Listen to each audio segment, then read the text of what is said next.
ஜீவநதி ஜீவநதி.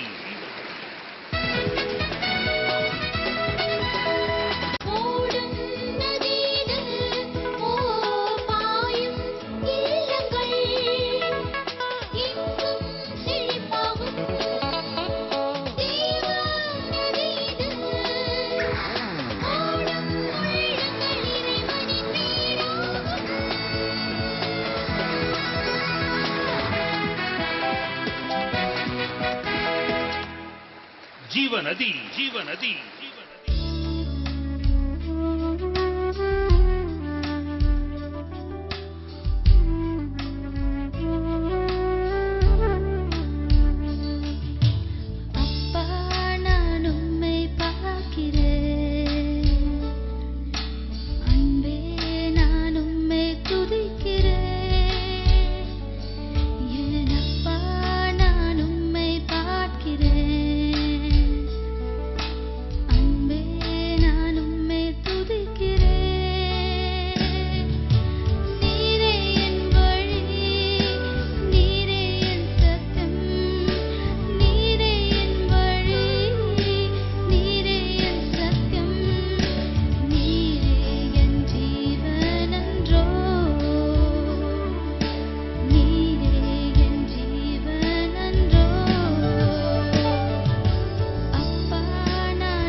கர்த்தருக்கு பிரியமானவர்களே, நன்மை செய்கின்ற நல்லவராம் இயேசு கிறிஸ்துவின் இன்ப நாமத்தில் உங்கள் அனைவரையும் அன்புடன் வாழ்த்துகிறேன்.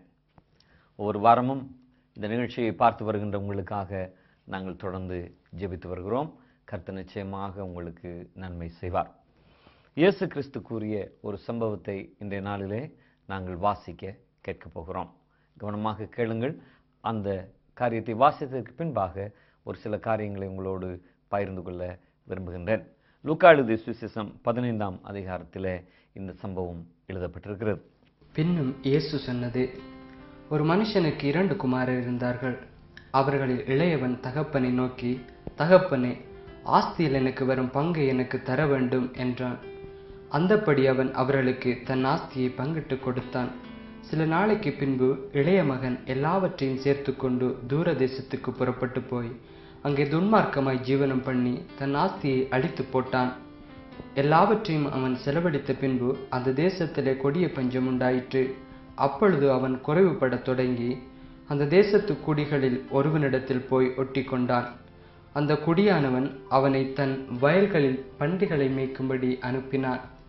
அப்பொழுது பன்றிகள் தின்கிற தவிட்டினால் தன் வயிற்றை நிரப்ப ஆசையாயிருந்தான். ஒருவனும் அதை அவனுக்கு கொடுக்கவில்லை. அவனுக்கு புத்தி தெளிந்த போது அவன், என் தகப்பனுடைய கூலிக்காரர் எத்தனையோ பேருக்கு பூர்த்தியான சாப்பாடு இருக்கிறது, நானோ பசியினால் சாகிறேன்.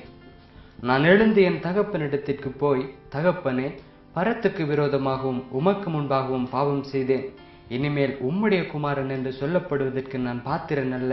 உம்முடைய கூலிக்காரர்கள் ஒருவனாக என்னை வைத்துக் கொள்ளும் என்பேன் என்று சொல்லி எழுந்து புறப்பட்டு தன் தகப்பனிடத்தில் வந்தான். அவன் தூரத்தில் வரும்போதே அவனுடைய தகப்பன் அவனை கண்டு மனதுருகி ஓடி அவன் கழுத்தை கட்டிக்கொண்டு அவனை முத்தம் செய்தான்.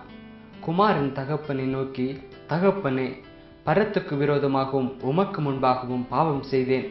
இனிமேல் உம்முடைய குமாரன் என்று சொல்லப்படுவதற்கு நான் பாத்திரன் அல்ல என்று சொன்னான். அப்பொழுது தகப்பன் தன் ஊழியக்காரரை நோக்கி, நீங்கள் உயர்ந்த வஸ்திரத்தை கொண்டு வந்து இவனுக்கு உடுத்தி, இவன் கைகளுக்கு மோதிரத்தையும் கால்களுக்கு பாதரட்சைகளையும் போடுங்கள். கொழுத்த கன்றை கொண்டு வந்து அடியுங்கள், நாம் புசித்து சந்தோஷமாயிருப்போம். என் குமாரனாகி இவன் மரித்தான், திரும்பவும் உயிர்த்தான், காணாமற் போனான், திரும்பவும் காணப்பட்டான் என்றான். அப்படியே அவர்கள் சந்தோஷப்படத் தொடங்கினார்கள். கர்த்தருக்குள் பிரியமான அன்பின் சகோதர சகோதரிகளே, ஆண்டவர் இந்த ஊமையை சொல்லுகிறதை நம்ம பார்க்கிறோம். இந்த ஊமையிலே ஆண்டவர் என்னத்தை நமக்கு வெளிப்படுத்த வேண்டும் என்று விரும்புகிறார் என்றால், பிதாவின் அன்பை. பிதாவாகிய தேவன் நம்மீது மிகுந்த அன்புள்ளவர். அவர் நம்மீது கொண்ட மிகுந்த அன்பின் நிமித்தமாகத்தான் தம்முடைய ஒரே பேரான குமாரனாகிய இயேசு கிறிஸ்துவை இந்த பூமிக்கு அனுப்பி, மனிதர்களாகிய நாம் பெற வேண்டிய பாவத்திற்குரிய தண்டனைகளை அவர் மீது சுமத்தி, மனு குலத்திற்காக அவரையே சிலுவையிலே பலியாக்கி, நம்முடைய பாவங்கள், சாபங்கள், அக்கிரமங்களுக்காக அவர் பலியானார். அவர் பலியாகி மரித்து உயிர்த்தெழுந்த ஜீவனுள்ள தேவனாய் இருக்கிறார். அது என்னத்தை காட்டுகிறது என்றால், பிதாவானவர் மனிதர்களாகிய நம்மீது கொண்ட அந்த விலையேற பெற்ற ஒரு அன்பை காட்டுகிறது. யோசித்து பாருங்கள், யார் இப்படிப்பட்ட ஒரு பெரிய காரியத்தை செய்ய முடியும்? அவ்வளவாய் பிதாவாகிய தேவன் உங்களிலும் என்னிலும் அன்பு கூறுகிறார். ஒருவேளை இன்றைக்கு நீங்க என்னில் அன்பு கூற ஒருவருமே இல்லை. நான் நம்பி வந்த கணவன் என்னில் அன்பு கூறவில்லை, நான் நம்பி வந்த மனைவி என்னில் அன்பு கூறவில்லை, இவ்வளவெல்லாம் பிரயாசப்பட்டேன், என்னுடைய பிள்ளைகள் என்னில் அன்பு கூறவில்லை, என் பெற்றார்கள் என்னில் அன்பு கூறவில்லை, என் நண்பர்கள் என்னில் அன்பு கூறவில்லை என்று ஏதோ ஒரு குறைபாட்டினாலே அன்பு கிடைக்கவில்லையே என்று சொல்லி நீங்கள் ஏங்கிக் கொண்டிருக்கிற ஒருவராக இருக்கலாம். ஆனால் வேதம் சொல்லுகிறது, கர்த்தராகிய ஆண்டவர் நம்மை என்றென்றும் நேசிக்கிறார். கவலைப்படாதே, பயப்படாதீங்க, கர்த்தர் உங்களை நேசிக்கிறார். இந்த குறிப்பிட்ட சம்பவத்தில் இந்த பிதாவின் அன்பின் இருப்பிடத்தை விட்டு இந்த மகன் தூர தேசத்துக்கு போய்விட்டான். இந்த மகன் வந்து சொன்னான், அப்பா, எனக்கு உங்களோட இருக்கிறது பிடிக்கல, எனக்கு என்னுடைய ஆஸ்தியை பிரித்து கொடுங்கள், நான் வெளியில் போக வேண்டும், நான் வெளியில போய் அந்த காரியங்களை அனுபவிக்க வேண்டும் என்று சொன்னான். தகப்பனும் தன்னுடைய மகனுடைய விருப்பத்தின்படியாக ஆஸ்தியை பிரித்து கொடுத்தான் என்று சொல்லப்பட்டிருக்கிறது. சில நேரங்களில் சில பெற்றார்களுக்கு பிள்ளைகள் இப்படி செய்கிறார்கள். பெற்றார்கள் எவ்வளவோ அன்பு கூர்ந்து நல்முறையில் வழிநடத்தும் பொழுது பிள்ளைகள் அதை புரிந்து கொள்ளாமல், நான் உங்களை விட்டு போகிறேன், உங்களோடு இருக்க எனக்கு பிடிக்கவில்லை என்று புறப்பட்டு போகிற பிள்ளைகளை இன்றைய நாட்களிலே நாம் பார்க்கிறோம். அது நிமித்தம் பெற்றோர்களுடைய உள்ளம் துடித்து போகிறது. தாய்மார்கள் கண்ணீர் விட்டு கதறி அழுகிறார்கள். ஐயோ, நான் இத்தனை மாதம் பெற்று சுமந்த என் பிள்ளை இப்படி என்னை வெறுத்து ஒதுக்கி விட்டு போகிறானே என்று சொல்லி தாய் அழுகிறாள், பெற்ற தகப்பன் அழுகிறான். இப்படிப்பட்ட சூழ்நிலைகளை நம்ம பார்க்கிறோம். அதே போலதான் நம்முடைய பரம தகப்பனாகிய ஆண்டவர், நாம் அவரை விட்டு தூர போகும் பொழுது அவரும் வேதனைப்படுகிறார். நம்முடைய பிள்ளை நம்மை விட்டு தூர போனால் நாம் எவ்வளவு வேதனைப்படுவோமோ அது போலதான் பிதா அவ்வளவு அன்புள்ள ஆண்டவர். அந்த ஆண்டவரை விட்டு நம்ம தூர போகும் பொழுது, பாவம் செய்து அவரை விட்டு விலகி விலகி போகும் பொழுது ஆண்டவர் மிகவும் வேதனைப்படுகிறார். அவருடைய அன்பு அப்படிப்பட்டது. சரி, இங்கே இந்த குமாரன் தகப்பனிடத்திலிருந்து பெற்றுக்கொண்டு போய்விட்டான். வேதம் சொல்லுகிறது, அங்கே அவன் தூர தேசத்துக்கு போனானா. சில நேரங்களில் தேவனுடைய அன்பை விட்டு நீங்க புறப்பட்டு போகும் பொழுது ரொம்ப தூர சத்துருவானவன் கொண்டு போயிடுவான். தூர தேசத்திற்கு போய் துன்மார்க்கமாய் ஜீவனம் பண்ணி எல்லாவற்றையும் அழித்து போட்டான். பணம் இருக்கும் பொழுது நிறைய நண்பர்கள் இருப்பாங்க. இவனுடைய பணமும் ஆஸ்தியும் இருந்த பொழுது நிறைய நண்பர்கள் இருந்திருப்பார்கள். ஆனா கொஞ்சம் கொஞ்சமாய் வேதம் சொல்லுகிறது அவன் குறைவுபட தொடங்கினான். இவனுடைய கையில் இருந்த ஆஸ்தி பணம் கொஞ்சம் குறைவுபடும் பொழுது கொஞ்சம் கொஞ்சமாய் நண்பர்கள் விலகி விட்டார்கள். அவர்களுக்கு தெரிகிறது, இவனுடைய ஆஸ்தியெல்லாம் குறைந்து கொண்டு போகிறது என்று கொஞ்சம் கொஞ்சமாய் நழுவி விட்டார்கள். இறுதியில் நம்ம பார்க்கும் பொழுது இவன் எல்லாவற்றையும் இழந்தான். தகப்பனுடைய அன்பை இழந்தான், தகப்பனுடைய நல்ல ஒரு அரவணைப்பை இழந்தான். அங்கே தன்னுடைய சுய புத்தியினால புறப்பட்டு வந்தபடியினால எல்லா ஆஸ்திகளையும் இழந்தான். இப்பொழுது வேதம் சொல்லுகிறது இவனுக்கு மிகுந்த ஒரு கவலையான சூழ்நிலை. ஆகவே இப்பொழுது வேலை தேடி போகிறான். அப்பா வீட்டை விட்டு வந்து இப்படிப்பட்ட ஒரு துன்பமான சூழ்நிலை. இப்பொழுது வேலை தேடி போகிறான். அப்பா வீட்டில் இருந்தா இலவசமா எல்லாம் கிடைத்தது, அப்பா வீட்டில் அன்பும் அரவணைப்பு எல்லாம் கிடைத்தது. அது வேண்டாம் என்று புறப்பட்டு போனான். அங்கே அவனுடைய சூழ்நிலையை பாருங்கள். அவனுக்கு என்ன நடந்தது? அங்கு போய் ஒரு குடியானவன் வீட்டிலே ஒட்டி கொண்டானாம். அவன் இவனுக்கு பன்றிகளை மேய்க்கும்படி ஒரு வேலை கொடுத்தான். இப்பொழுது பாருங்க, நல்ல வசதியான ஒரு தகப்பனுடைய வீட்டிலிருந்து புறப்பட்டு போனவன் இப்பொழுது பன்றி மேய்த்து கொண்டிருக்கிறான். எல்லாவற்றையும் இழந்து விட்டான். பணம் இருக்கும் பொழுது கூட நின்று நன்றாக ஜாலியா இருந்த நண்பர்கள் ஒருவரும் இல்லை, எல்லாம் போயிட்டாங்க. ஒருவேளை இந்த நாள்ல நீங்களும் அப்படி நண்பர்களோடு கூடி ஆடி பாடி இருந்து இன்றைக்கெல்லாம் கைவிட்டுட்டு போயிட்டாங்களா? அன்பு இல்லாமல் தவித்து கொண்டிருக்கிறீங்களா? வறுமை உங்களை வாட்டுகிறதா? நீங்கள் எடுத்த ஒரு பிழையான தீர்மானத்தின் நிமித்தம் உன்னுடைய வாழ்க்கை மோசமான சூழ்நிலையில போய்கொண்டு இருக்கலாம். கண்ணீர் நிரம்பினதாக இருக்கலாம், தாழ்ந்து போய்விட்டதாக இருக்கலாம், மீள முடியாதே என்று சொல்லி நீ வேதனைப்படுகிறதாக இருக்கலாம். இவன் அப்படிதான் பன்றி மேய்த்து கொண்டு யோசிக்கிறான், ஐயோ எனக்கே இந்த நிலைமை. வேதம் சொல்லுகிறது அவனுக்கு புத்தி தெளிந்த போது, சில நேரங்களில் சொல்லுவாங்க, இந்த பையன் ஏன் இப்படி செய்கிறான், இந்த மனுஷன் ஏன் இப்படி செய்கிறான், இந்த மனுஷி ஏன் இப்படி செய்கிறாள், புத்தி கெட்டு போய் செய்கிறாள் என்று தமிழிலே சொல்வார்கள். அதுபோல இந்த பையன் அவன் புத்தி கெட்டு போய் இப்படி நடந்தான். பிதாவின் அன்பை புரிந்து கொள்ள முடியவில்லை. சில நேரங்களில் இன்னைக்கு வெளி தேசங்களில் வாழ்கிற பிள்ளைகளுக்கு பெற்றோருடைய அன்பு புரியவில்லை. இந்த வெளி தேசத்தின் கலாச்சாரங்களுக்குள்ளே அவர்கள் அடங்கி விடுகிறார்கள்.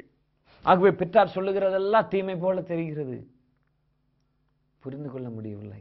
பிரியமானவர்களே, ஆகவே இவன் சுய புத்தியில போனவன் பன்றி மேய்த்து வேதனைப்பட வேண்டிய ஒரு சூழ்நிலைக்கு தள்ளப்பட்டான்.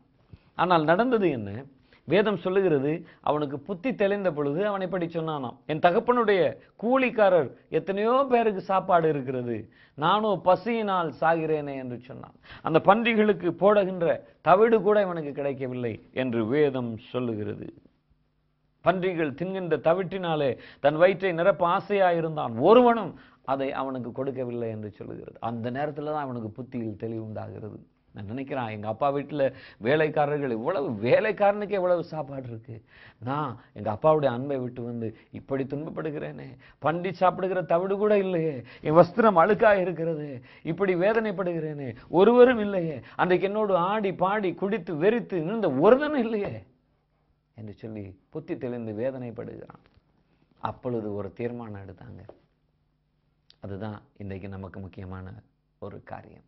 உங்களுடைய வாழ்க்கை நீங்க தேவனை பற்றி கொள்ளாமல் இருந்ததுனால, தேவனுடைய அன்பை புரிந்து கொள்ளாமல் இருந்ததுனால, அல்லது இந்த ஆண்டவரை நீங்க நேசிக்காம இருந்ததுனால, வாழ்க்கையின் ஏதோ ஒரு சூழ்நிலைக்கு நீங்கள் இவனை போல கீழே தள்ளப்பட்டிருக்கலாம்.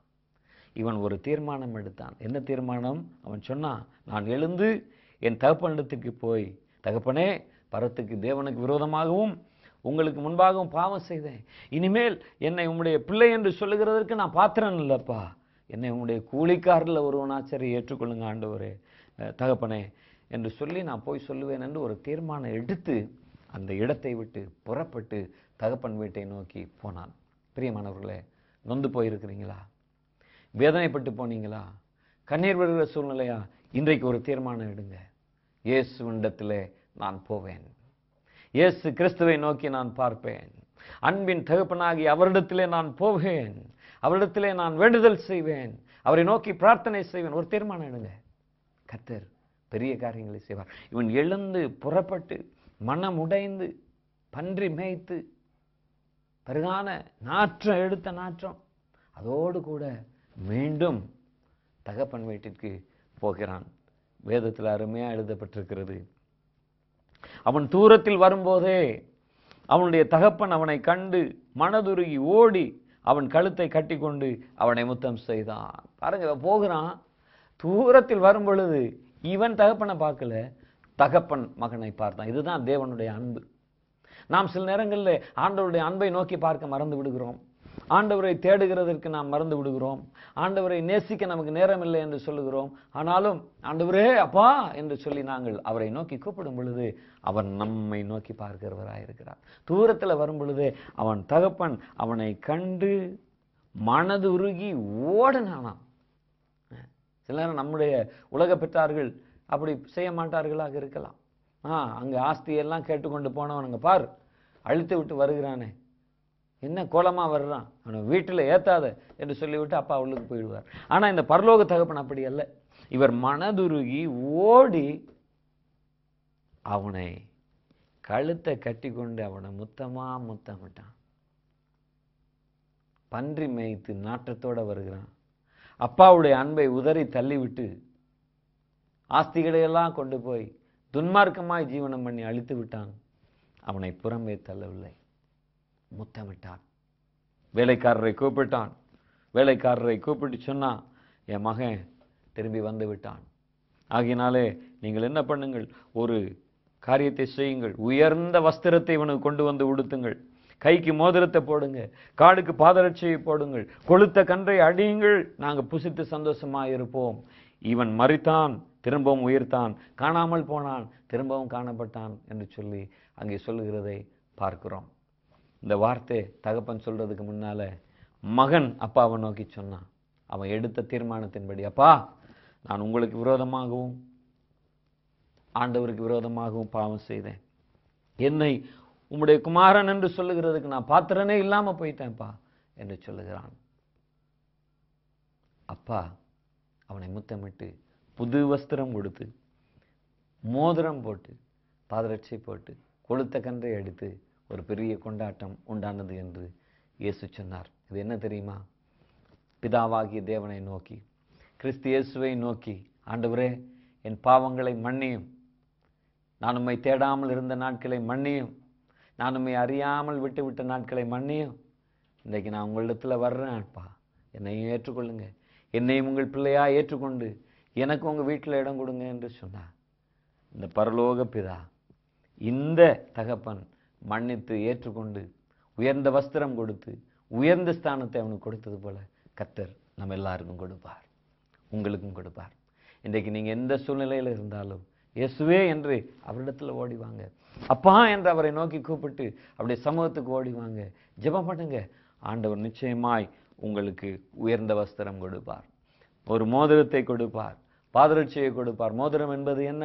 இவன் என்னுடைய பிள்ளை என்கின்ற ஒரு அதிகாரம். வேதம் சொல்லுகிறது, கர்த்தராகிய இயேசு கிறிஸ்துவை விசுவசித்து ஏற்றுக்கொண்டவர்கள் எத்தனை பேர்களோ அவர்கள் அனைவரும் அவருடைய பிள்ளைகளாகும்படிக்கு அவருக்கு அதிகாரம் கொடுத்தாராம்.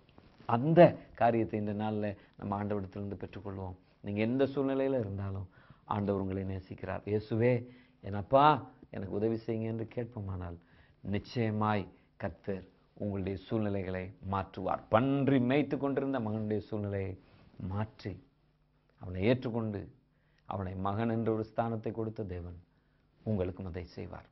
ஜெபம் பண்ணுவோமா? கர்த்தரிடத்திலிருந்து நன்மை எதிர்பாருங்கள். கர்த்தர் கிருபை உள்ள தேவன். அன்பின் பரலோக பிதாவே, இந்த மாலை வேளையிலும் இயேசு கிறிஸ்து மூலமாக சொல்லப்பட்ட இந்த ஊமைக்காக நாங்கள் நன்றி செலுத்துகிறோம்.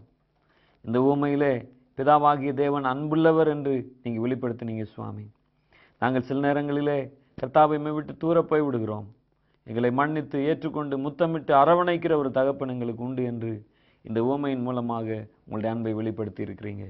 இப்பொழுதும் ஆண்டவரே, தாழ்ந்த நிலையில் வேதனைப்பட்டு சுய புத்தியில் சென்று ஏதோ ஒரு சிக்கலில் அகப்பட்டு வேதனைப்பட்டு கொண்டிருக்கிற யாராக இருந்தாலும் இப்பொழுது ஜெபிக்கிற இந்த ஜனங்களை உடைய பிள்ளையாக ஏற்றுக்கொண்டு மகனாக மகளாக ஏற்றுக்கொண்டு அவர்களை ஆசீர்வதித்து அந்த தகப்பன் ஒரு புதிய வஸ்திரத்தை, ஒரு மோதிரத்தை, ஒரு பாதரட்சியை கொடுத்தது போல இவர்களுக்கு அற்புதம் செய்து ஏற்றுக்கொண்டு மனமிறங்கி இவர்கள் நன்மை செய்யும்படியாய் ஜெபிக்கிறேன். இயேசுவின் நாமத்தினால் இந்த நிகழ்ச்சியை இப்பொழுது பார்த்து ஜெபிக்கிற ஒவ்வொருவரையும் ஆசீர்வதிக்கிறோம். அவருடைய குடும்பங்களை ஆசீர்வதியும், நன்மைகளை கொடுத்துள்ளோம். இயேசுவின் நாமத்தில் பிதாவே, ஆமென். கர்த்தர் தாமே உங்களை ஆசீர்வதிப்பாராக. ஆமென். இயேசுவை நம்பினோர் கெடுவதில்லை.